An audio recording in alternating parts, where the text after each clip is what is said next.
There are so many good things that God wants to grow in you. He wants to grow in you gifts of patience, peace, kindness, goodness, gentleness, self-control. I think we all want some more of that.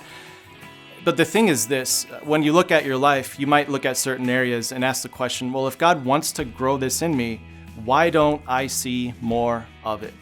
If you're a Christian, maybe this is something you've been wrestling with for a while. You want God to show up, you want Him to change you, but you don't see it happening. Or if you're not a Christian, maybe this is the reason why. You have some questions about how God works in you and why He isn't changing you more than He is. Well, the good news is that Jesus actually predicted this would happen.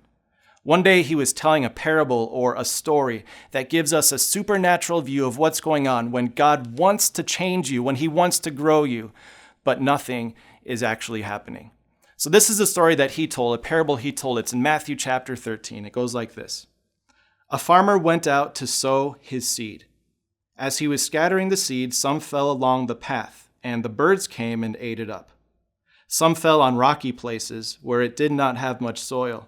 It sprang up quickly because the soil was shallow, but when the sun came up, the plants were scorched, and they withered because they had no root. Other seed fell among thorns, which grew up and choked the plants. Still other seed fell on good soil, where it produced a crop, 100, 60, or 30 times what was sown. Whoever has ears, let them hear.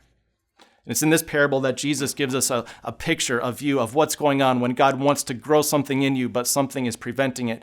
And thankfully, Jesus goes on in the next section to break down those different types of soil, those different types of ground, and share with us what they mean and what they mean for you. But before we dig into that, we'll do that tomorrow.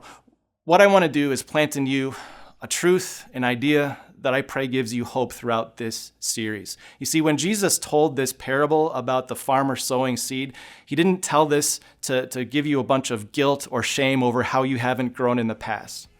The reason He told this parable is because He wants to give you hope for today and the future. What you're going to see in this parable is you are forgiven. Whatever led to this point, whatever growth failed to happen, maybe it was your fault, maybe it was a situation around you, Jesus knows. And He gives you this parable to give you hope and direction for the future. So my question for you is this: what if God has planted something in your life, in your heart, that He wants to grow right now? I hope you can join us next time as we look at the first thing Jesus points to that can get in the way of that happening.